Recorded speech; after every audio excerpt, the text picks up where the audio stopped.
समाज of south India. तो ये प्रोसेस रहा। तो जैसे ही लोग नाराज हो गए तो आप कहोगे भैया ये तो संगठन जो है एकदम से बिखर गया। ठीक है। और इस संगठन में अगर हम कहें कि साधारण ब्रह्म समाज के आपका हिस्से में कोई उतनी बड़ी उपलब्धियां नहीं आई, प्रयास बस चलते रहे। केशव चंद्र सेन ने अपने इसको मतलब लगभग इनएक्टिव ही कर दिया। और जो आदि ब्रह्म समाज था वो बहुत कमजोर हो गया। ठीक है। धीरे धीरे बहुत कमजोर हो गया। या यूँ कहें कि आपका जो देवेंद्र नाथ टैगोर थे या ठाकुर थे, वो उतना परिश्रम फिर, क्योंकि अब मैंने आपको कहा था कि भाई वो जिम्मेदारियां छोड़कर इसलिए गए थे क्योंकि उनकी उम्र सीमा बहुत ज़्यादा हो गई थी। तो धीरे धीरे उन उद्देश्यों को प्राप्त करने में बहुत प्रयास उन्होंने वर्षों तक किए। लेकिन अंततः वह संगठन क्या हो गया, बिखर गया। और जिसने बहुत सारे संगठनों को जन्म दिया समाज सुधार के, और जगह जगह जगह जगह क्या हुए, बहुत सारे संगठन या उन जो लोग इनसे जुड़े हुए थे उन्होंने बहुत सारे संगठनों को जन्म। ओके। तो क्या बोलेंगे ऐसे बहुत सारे संगठनों में, जैसे कि अभी नाम आया था आपका वेद समाज में, तो इतना याद रख लेना उसने वही काम किया। ये था ना वेद समाज, इसने वही काम किया जो ब्रह्म समाज का कार्य था। उन्हीं आपका फंडामेंटल्स पर इसने काम किया, वही कुरीतियों के खिलाफ ये लड़ा। और श्रीधरालु नायडू के नेतृत्व में एक संगठन का हमने नाम लिया आपसे, प्रार्थना समाज। कब स्थापित हुआ? प्रार्थना समाज। प्रार्थना समाज।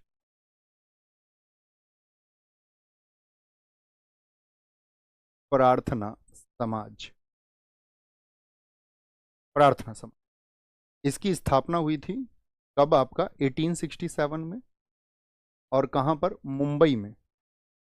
मुंबई में इसकी स्थापना हुई थी, मुंबई में। इसका उद्देश्य क्या था? एक तो जो कुरीतियां हैं वो दूर हों, आप समझ ही गए होंगे, सामाजिक सुधार का मतलब ये था कुरीतियां दूर हों। इनके मुख्य उद्देश्य थे, एक तो मूर्ति पूजा खत्म हो, मूर्ति पूजा ना हो, क्रॉस लगा लेना, मूर्ति पूजा ना हो। जाति पाति, कास्ट सिस्टम, ये खत्म हो। ठीक है। स्त्री शिक्षा, इस पर जोर दिया जाए। स्त्री शिक्षा पर क्या कर दिया जाए? जोर दे दिया जाए, जोर। इन उद्देश्यों के साथ में इसकी स्थापना हुई। और संस्थापक इसके बने, संस्थापक, फाउंडर्स। फाउंडर्स एक तो थे आत्माराम पांडुरंग। आत्माराम पांडुरंग। दूसरे व्यक्ति थे इसमें आपका रामकृष्ण गोपाल भंडारकर। रामकृष्ण, रामकृष्ण गोपाल भंडारकर, जिनको हम आरजी भंडारकर, आप ब्रैकेट में लिख लेना आरजी भंडारकर, क्योंकि एग्जाम्स में आरजी भंडारकर कई बार लिखा मिलता है। और तीसरे व्यक्ति थे महादेव गोविंद रानाडे।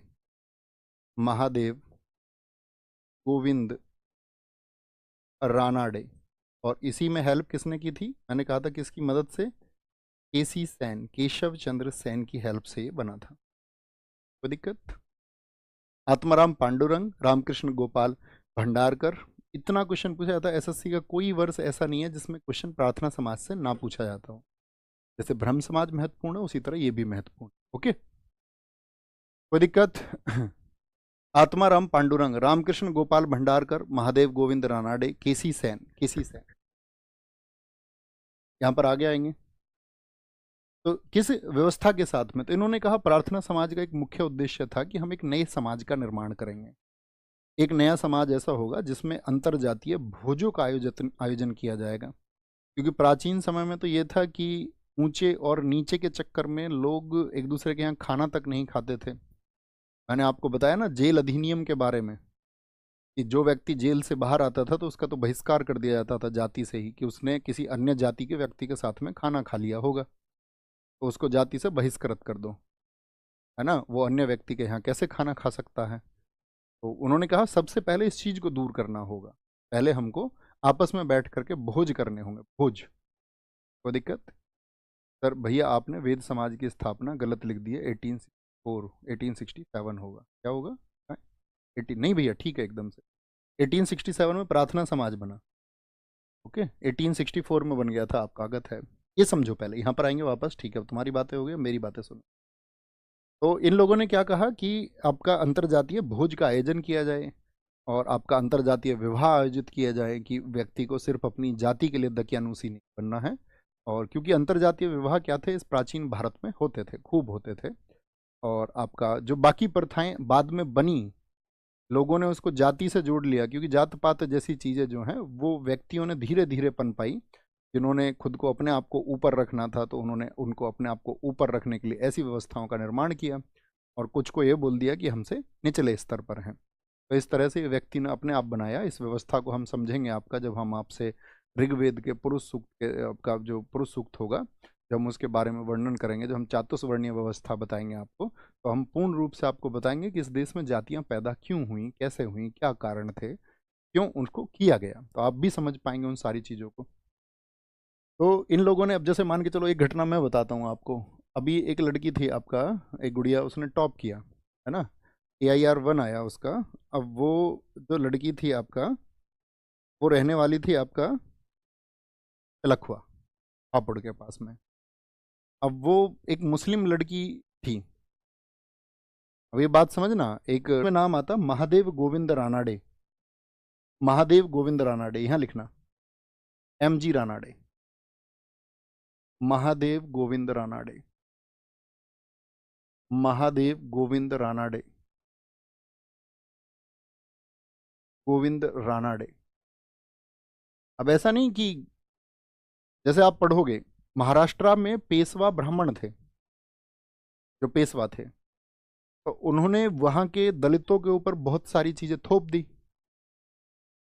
गले में मटका लटकाना है, थूक नहीं सकते सड़क पर, हमने आपसे बताई, 100 गज, 64 गज, 32 गज की दूरी बना के रखनी है, अपने कमर पे झाड़ू रख के चलनी है, कोई भी व्यक्ति आएगा उसको सम्मान देना है, जब बारात चढ़ेगी तो उसके आगे तुमको ढोल बजाना है, तुम अपनी बारात का प्रदर्शन नहीं कर सकते, तुम घोड़ी पर नहीं बैठ सकते। तो आधुनिक समय की बात मैं आपको बता, तो वो महाराष्ट्र के आपका पेशवाई ब्राह्मण थे जिन्होंने ये किया।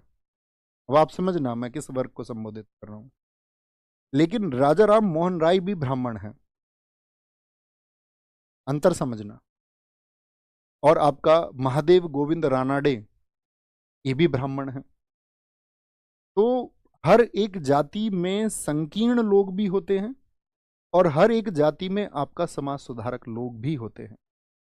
आप उस पक्ष को तय करेंगे कि आप किस वर्ग का प्रतिनिधित्व कर रहे हैं, समाज सुधार का, या आप उस संकीर्ण मानसिकता के शिकार हैं। ये तय आपको करना होगा। तो महादेव गोविंद रानाडे, इनको बोलते जाता है महाराष्ट्र के सुकरात, महाराष्ट्र के सुकरात, महाराष्ट्र के सुकरात, महाराष्ट्र के सुकरात।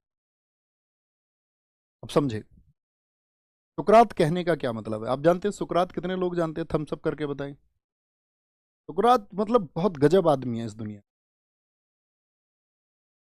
वो मतलब मूर्ति बनाते थे, मूर्ति, स्कल्प्टर, मूर्तिकार थे। और मूर्ति बना के जितने पैसे वो इकट्ठे करते थे, तो उन पैसों को वो खर्च करते थे उस आदमी से चर्चा करने में जो उनकी जिज्ञासाओं को खत्म कर सकता है। कैफे में ले जाते थे लोगों को पकड़ के, उनको लगे ना इलाके का कोई चर्चित आदमी है, मेरे सवालों का जवाब ये सही तरीके से दे सकता है, उसको कैफे में ले जाते थे, भाई साहब तुम कॉफी पियो और मुझसे बात करो, चर्चा करो मुझसे। और जब तक संतुष्ट नहीं हो जाते थे तब तक उसको छोड़ते नहीं थे।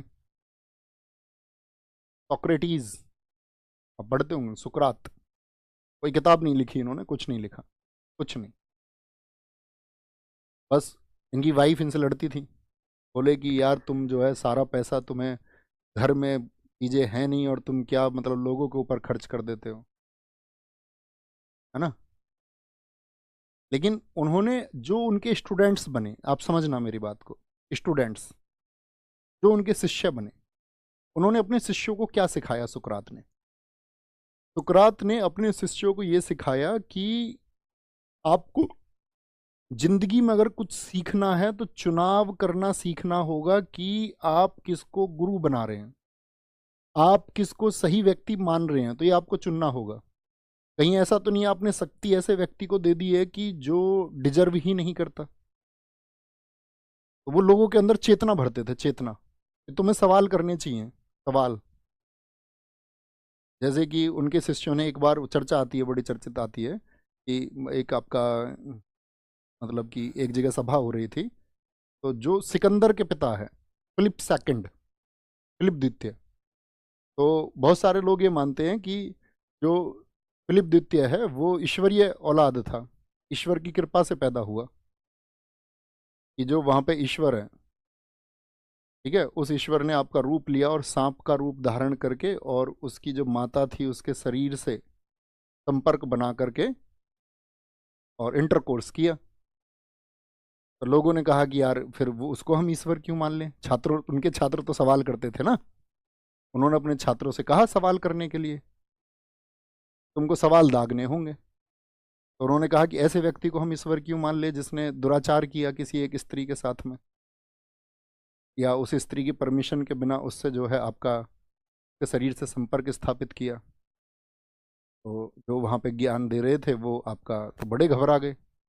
उन्होंने कहा यार ये तो सवाल पूछने लगे, सवाल पूछेंगे तो गड़बड़ होंगे।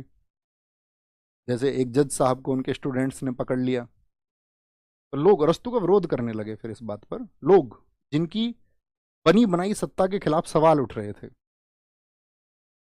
जैसे अरस्तू के शिष्यों ने एक बार एक जज को पकड़ लिया, उन्होंने जज से पूछा कि तुम जो ये कहते हो to be hang kill that, तुम जो ये फांसी पे लटका देते हो किसी भी व्यक्ति को, तो तुम कैसे तय करते हो कि वह व्यक्ति हत्यारा है, वो एक किलर है, कैसे, किस पैमाने पर आप ये मानते हो। तो उसने कहा जो किसी की हत्या कर दे वही हत्यारा है। जज ने कहा, उन्होंने कहा नहीं तुम गलत कहते हो, हमारे गुरु ने हमको ये समझाया कि अब उसे एक सवाल कर दिया उन्होंने जज से। उन्होंने कहा अच्छा तुम एक बात बताओ, जो बॉर्डर पे एक सैनिक दूसरे सैनिक की हत्या कर देता है विदेशी दुश्मन की, तो क्या वो भी हत्यारा है। तो जज को अपनी परिभाषा बदलनी पड़ी। जज ने कहा यार ये तो मेरा दिमाग खर्च करने लगे। तो जज ने कहा नहीं, जो युद्ध के दौरान हत्या कर देता है वो हत्यारा नहीं है, जो शांति के समय पर स्थापित कर देता है, शांति के समय पर जो हत्या कर दे। तो उन्होंने बोला नहीं, हम तुम्हारी बात से सहमत नहीं है। कोई डॉक्टर है, वो शांति काल में है और उससे कोई गलती हो गई, और गलती से युद्ध थोड़ी चल रहा है, सर्जरी करते समय किसी की मौत हो गई, तो क्या उस डॉक्टर को हत्यारा कह दोगे गलती से हो गया तो फिर जज ने परिभाषा बदली। उसने कहा नहीं, शांति के समय भी अगर गलती से कोई अपराध हो गया है तो वो भी क्षम्य है। उसने बोला तुम बार बार परिभाषाएं बदल रहे हो, एक बार में सही परिभाषा क्यों नहीं बता देते हो, और तुम कैसे मतलब कैसे जज बन गए हो, तुम्हें अभी कानून की सही परिभाषा भी नहीं पता है। तो व्यक्तियों ने, उन्होंने कहा अपने स्टूडेंट से कि तार्किक बनो, तार्किक, दुनिया में किसी भी व्यवस्था को जबरन मत अपना लो, किसी ने कह दिया और तुमने मान लिया। इस दुनिया में सबसे ज्यादा इंटेलेक्चुअल अगर कोई स्पीसीज है तो वो मनुष्य है।